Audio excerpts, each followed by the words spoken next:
ॐ सदाशिवसमारम्भां शङ्कराचार्यमध्यमाम् अस्मदाचार्यपर्यन्तां वन्दे गुरुपरम्पराम्।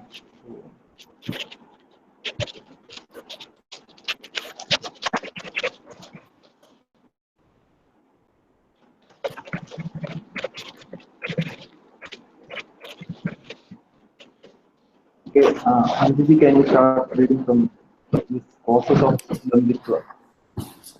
Sure, I'd be glad to. Okay, causes of Dambitva. When I give expression to Dambitva, is that the way to say it? Dambitva. Dambitva. When I give expression to Dambitva, it is because I think that through my pretenses I will impress others who will then respond to me in a way that will make me feel good. Dambitva arises because I do not feel good about myself. Guess I need it scrolled up. I do not accept myself as I am. I want to be different. I find myself unacceptable. So in order that others too will find me unacceptable, I present myself as I think I would like to be, or in a way that I think I will impress others. Dambitva requires a long memory. We have seen the reasons why Manitva, a self-conceited demand for respect from others, is a foolish attitude. These reasons apply to Dambitva also. There is no way to compel others to respond favorably to my accomplishments, whether the accomplishments are real or fancied. In the case of Dambitva, there is no problem in seeing that I cannot claim authorship of the accomplishments which I publicize, inasmuch as they are a presence and not a fact. In addition, Dambitva is particularly absurd because it is able to bring even less comfort than Manitva to the mind which harbors it. Instead, it brings a load of tension. It brings tension because the Dambi must always be on guard against being found out. Here is an incident to illustrate this point. A man asked his friend, "Where have you been? I haven't seen you all around for a long time." The Dambi replied, "I have been in the capital. The PM wanted some regional input on the tax reform proposal." When the Dambi's wife appeared, he hastily ended the conversation before she could reveal that he had gone out of town only to help his brother-in-law to move house. Dambitva brings with it the need to be ever alert and to have a long memory. Truth does not require special efforts to remember.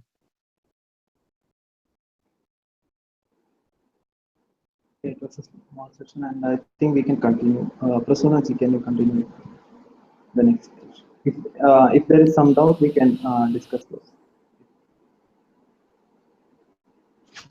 And it was pretty clear and very small.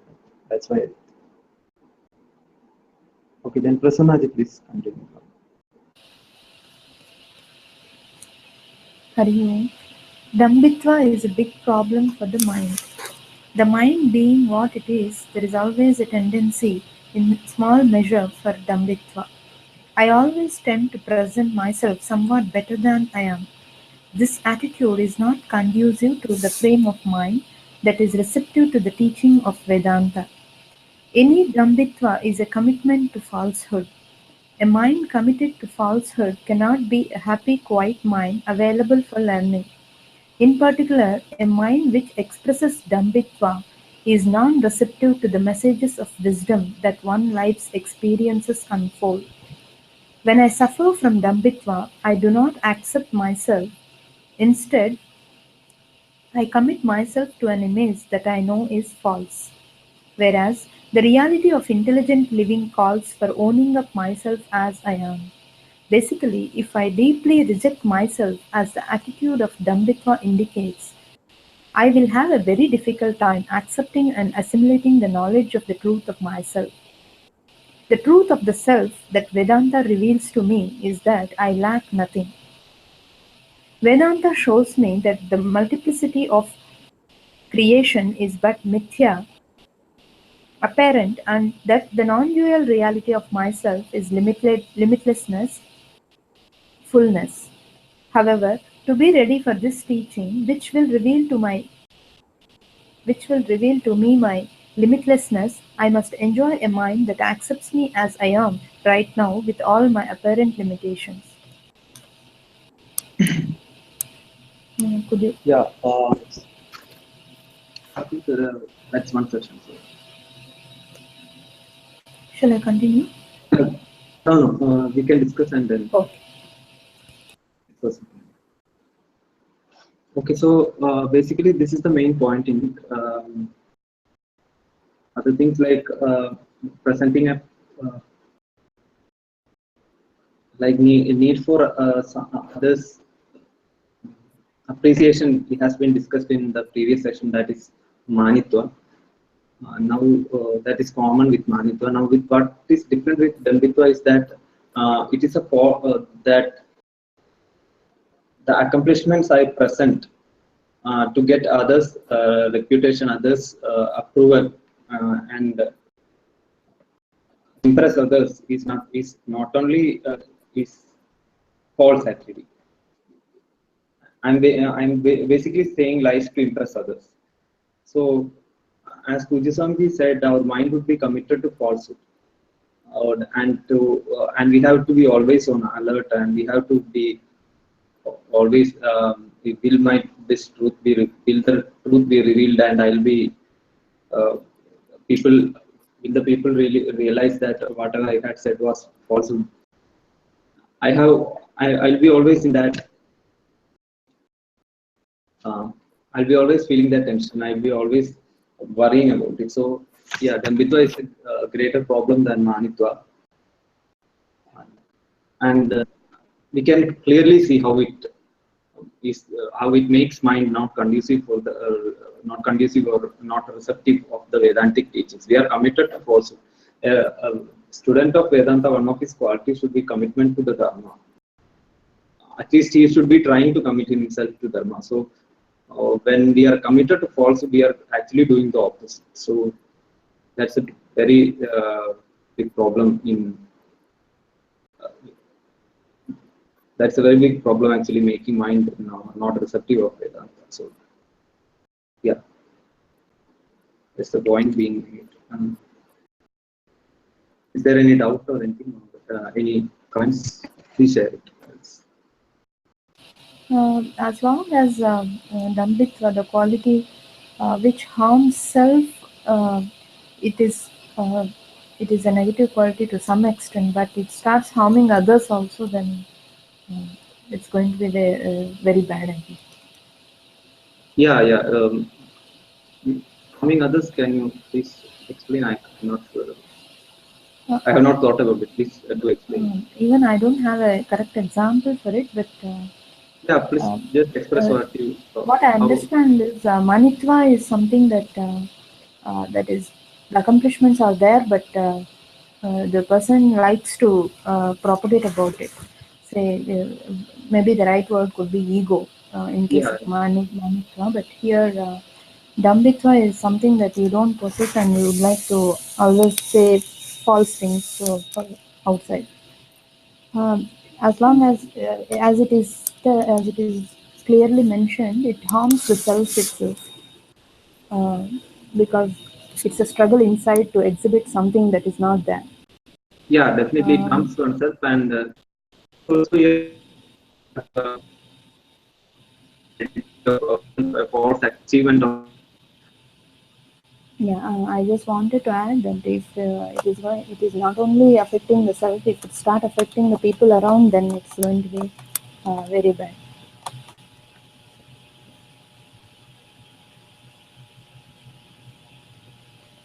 I'm not sure I understood the example then of the husband and the husband telling like a lie to his coworker or why he was busy, and then the wife comes in and he doesn't want to say anything. So maybe somebody else can explain that one to me a little bit more. How does it relate to this?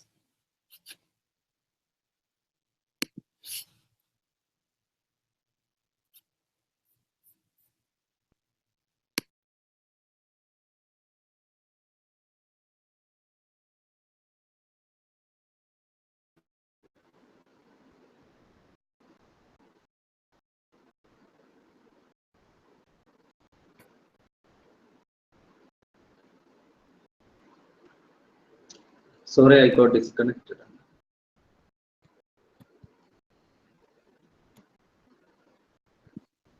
That's okay. I was just wondering about the example that was given about the husband, wife, and the coworker, and the husband telling a white lie. As related to this, I didn't quite understand the context as well. The wife was not aware of the lie, right?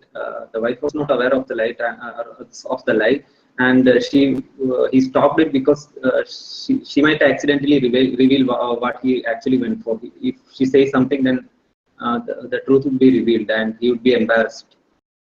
So, do you get it now?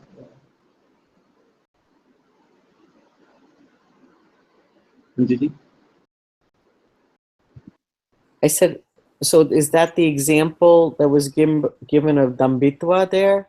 Yeah, Dambitva. It's an example of Dambitva. Like I'm telling a lie, but I have to, as Swamiji said, I have to be always on alert. So when I'm telling a lie and I had not informed my wife that I would be telling some lies or anything, I just told lies, and then when actually the situation comes and my wife suddenly comes in, and she might actually she doesn't know that I had just lied, so she might actually reveal what I actually went to, what it was, helping my brother-in-law or brother to move house. So she might actually reveal that, and that would embarrass me. So I ended the conversation suddenly.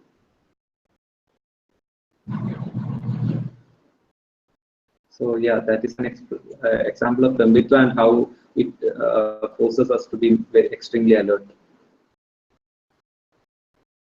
And if I were telling the truth, I wouldn't need any extra effort to. I wouldn't be needing any extra effort, right? Like if I am telling a truth, I'd always be telling the truth. Don't have to be afraid of getting embarrassed. I just told the truth. I went to help my brother move his house. Okay, fine. So I wouldn't have to fear if my wife reveals the truth or anything. I have already told the truth, so I wouldn't have to worry. Thank you. And I wasn't able to hear what Prasunna ji said. So basically, I would say harming others is also, as she said, it is an important thing. When I like something that I am so close to, like taking the given example, I gave advices to the PM. So someone might think that I am very close to the PM, or someone might trust me actually, and when he has something important or he may approach me, and I cannot actually help him because I don't know, I have never met the PM or I don't know the PM. So it might be harmful to others as well, those who actually trust the lies we have told. So yeah, not just oneself, and maybe harmful to others as well.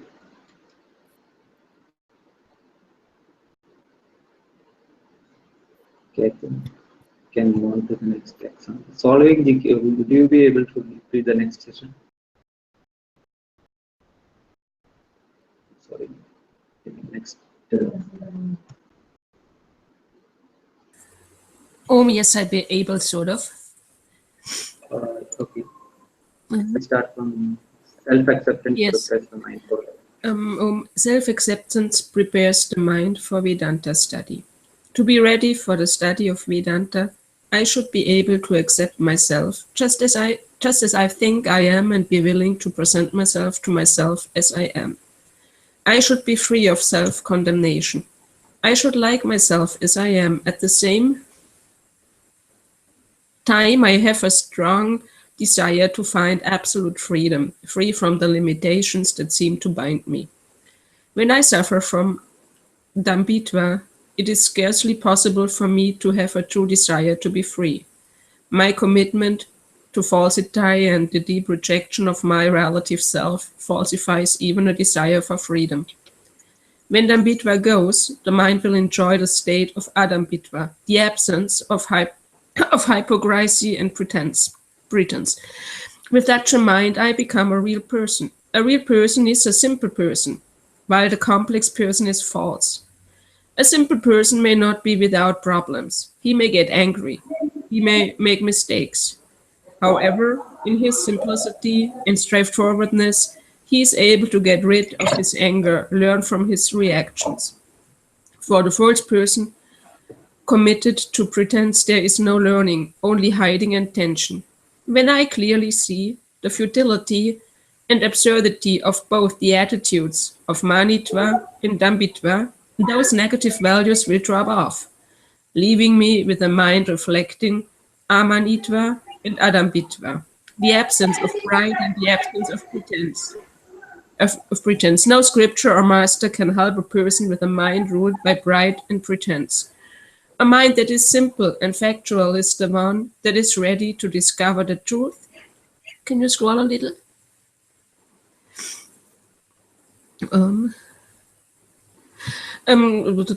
A mind that is simple and factual is the one that is ready to discover the truth of the self. Yeah, so yeah, again, we can actually go to the earlier we read about the difference, the split between the knower and the doer. So when I tell lies to someone about my own, about my false achievements, about the achievements I actually didn't have, then I'm again creating a split.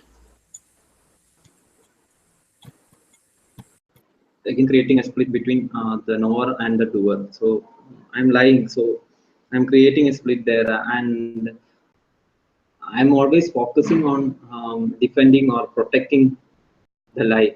And yeah, that makes me a complex person. One, what I know what I am, what I actually am. I never met taking that example, I never met the PM, or I never gave advice to anyone on the tax reforms or anything. So I know the truth and I know the actual me. And then I have another me that I present before others. I would have told some lies or to this person, like I gave advice to the Prime Minister. Then I would have told someone else that I helped the Finance Minister to solve the demonetization crisis or the problems of demonetization and avoid problems for the common man. So I would have told hundreds of lies. Yeah, so I would have to defend and keep an alert to defend and prevent embarrassment from all these fake persons of fake personalities I have created of myself.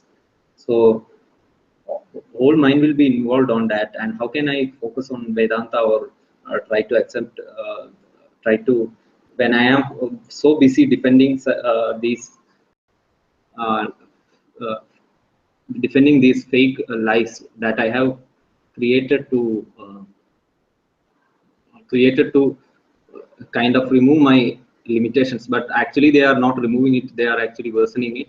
Anyway, when I am so committed to these fake personalities, I won't be able to accept the reality of what I am now, and then I won't be able to accept the Vedantic teaching that I am free from all limitations, because I am so busy defending my lies that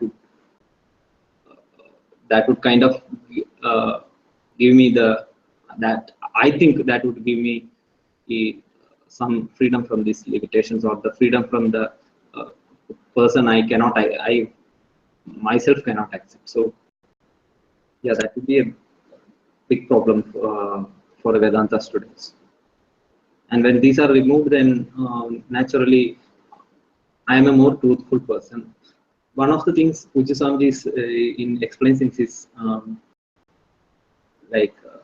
personal management and all teachings related to managing oneself or in the meditations on the meditation series. One thing he teaches is that first we accept ourselves as this. First we accept our limitations. First we accept ourselves as we think we are now. Like it's not like accepting ourselves as the Atma. That can only happen once. Here we trying to accept ourselves as we are actually now. So Pujya Swamiji does that and tries to accept others as well as they are, and try to accept ourselves as we are, and also accept the helplessness we are in, accept all our limitations, helplessness we are in, and surrender to Ishvara. That is kind of the basic attitude of Karma Yoga. That's how we introduce Karma Yoga in our lives. So when we are not able to accept ourselves and our helplessness and other people as they are, and be able to surrender to Lord as we are, then and the attitude of Karma Yoga is also this is what I understood from, not what Pujya Swamiji says. So think about it and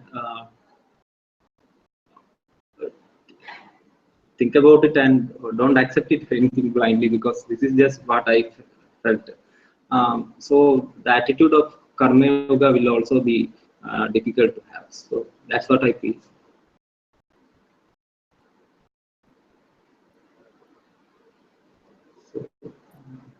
So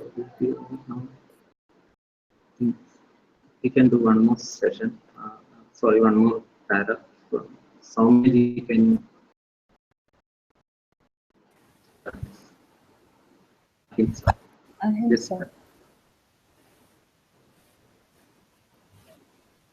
Ahimsa comes from the Sanskrit verb hims, which means to hurt, injure, or cause harm. Ahimsa, not hurting or non-harmfulness, reflects my inherent desire to live free of hurt or pain or threat of any sort. Even thoughts can cause pain. If I know that someone harbors hurtful thoughts about me, although they are not expressed in word or deed, it pains me. Ahimsa means not causing harm by any means, neither by thoughts, manasa, not by words, vacha, not by deeds, kayana. What should I not hurt other beings? It is because I do not want to be hurt. Common sense ethics dictate that I cannot do another what I do not want done to me.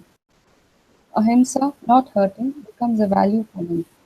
Ahimsa is simple common sense movement, confirmed by the Veda and all the scriptures about subjective interpretation. If an injurious act benefits another, such as the cut of a surgeon's life, it is not himsa. In a relative world where one life form feeds another, absolute ahimsa is not possible. Therefore, this is a value which particularly requires understanding and interpretation. Yeah, now we are moving to the what I think is one of the most important values, ahimsa. So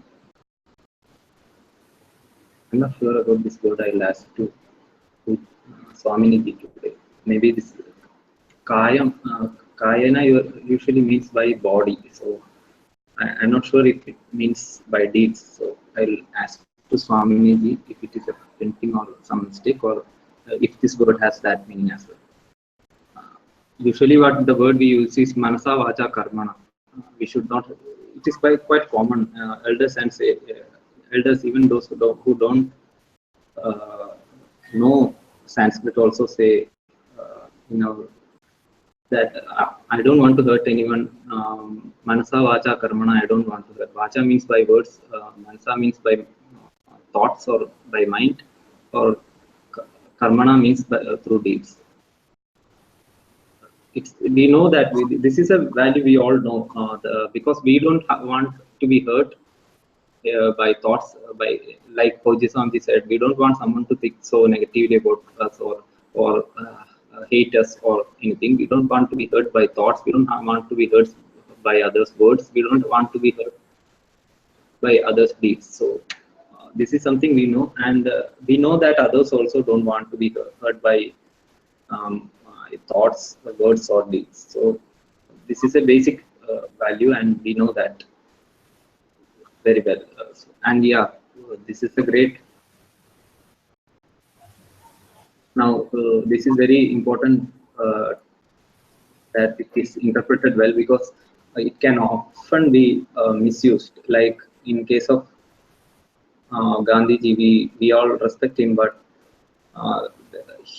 some of his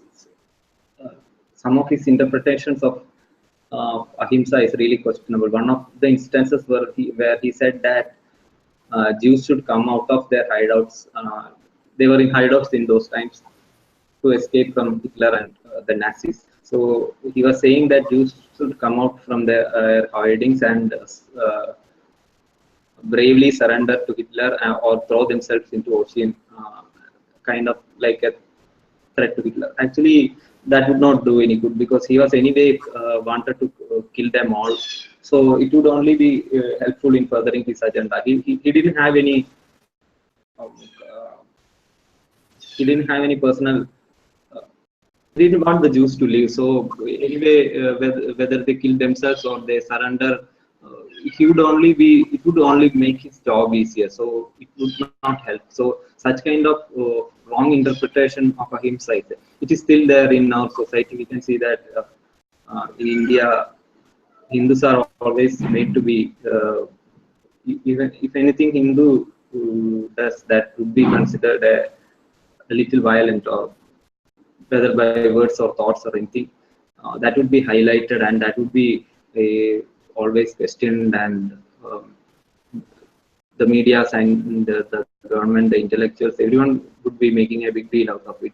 While if it is done by some of the so-called minorities, it would be ignored. Like one of the instances that in 1921 there was something called the Malabar Rebellion. It is not actually, it's not, the Kerala government tried to actually successfully, when Muslim League was in power with Congress, they actually turned it into a part of our independence struggle. But what actually was happened there was, as it is recorded by the British, it is recorded by the by one of the freedom fighters, and you might have heard of her as the founder of the Theosophical Society in India, Annie Besant. She was definitely not related to RSS or any Hindutva or anything. Even she has written about how lakhs of Hindus were murdered for just being Hindus by Muslims. So that is one instance. And what Gandhiji did was, he said he came there and he told Hindus, instead of kind of at least trying to console them, what he said was they should forgive Muslims and join them and fight in the independence war. That was what he said. Instead of consoling them or trying to, so many people were just brutally murdered and thrown into big pits. Their corpses were just thrown into big pit. So that was how brutal the murder, and that really North Kerala turned to be where Hindus turned to be a minority. That's how they turned to be minority. They used to be a majority, and such riots, such genocides happened for more than 100 years, from 1815 or something. Such riots were happened. This was the only one which was recorded by the British and other great poets and social reformers actually. So this kind of ahimsa that makes us hide and kind of ignore and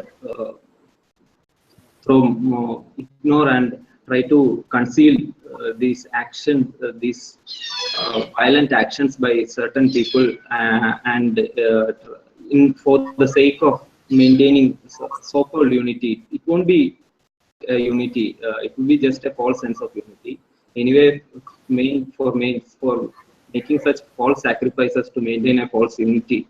So this kind of interpretations of ahimsa need to be countered. So yeah, that's one instance. Or another instance would be how the Karnataka government, present Karnataka government, and some of the intellectuals and historians are trying to make a hero out of Tipu Sultan. He also came to North Kerala and South Karnataka and murdered millions of Hindus without and forcefully converted, raped women, killed children, and looted temples and destroyed temples, set fire to temples, and that such a person is trying to be glorified as a hero and an independence fighter. So such kind of ahimsa, making us not recognize or ignore and make false stories to hide historic events and to hide truth, is not real ahimsa. That is not what ahimsa means. So these are examples just to say that ahimsa need to be interpreted properly. Is there any comments or anything, or else we can stop it? It is 7:40. What is that movement called? You said Malabar something.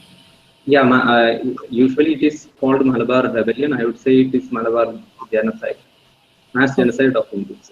Annie Besant has recorded more than 1 lakh people were murdered just for being Hindus. Okay. And lakhs of women were raped and children were killed, thrown into big wells, dry wells. They were thrown. Their corpses were thrown. Okay. Such instances had happened. The British also. Okay.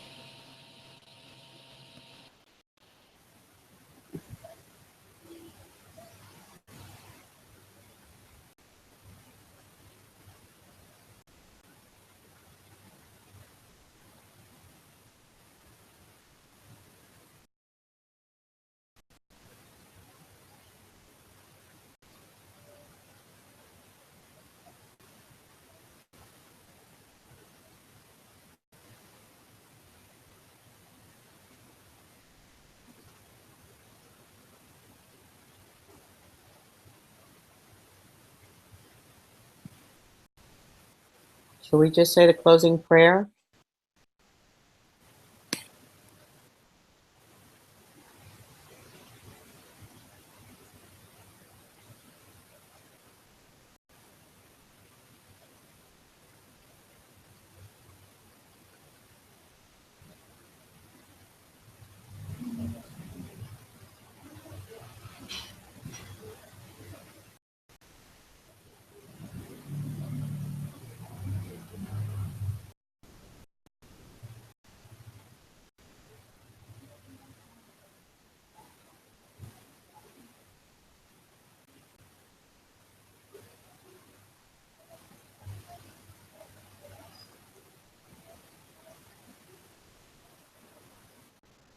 She got disconnected again. I don't know why.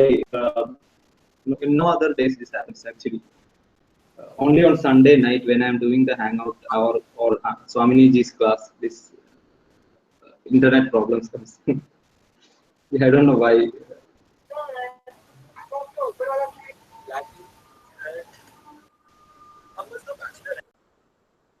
Can we post now? Okay. Yeah, okay, fine. We can maintain Swaminiji's class. Hari Om. Om Purnamadah Purnamidam Purnat Purnamudachyate Purnasya Purnamadaaya Purnamevavashishyate. Om Shanti Shanti Shanti. Hari Om Sri Gurubhyo Namaha. Hari Om.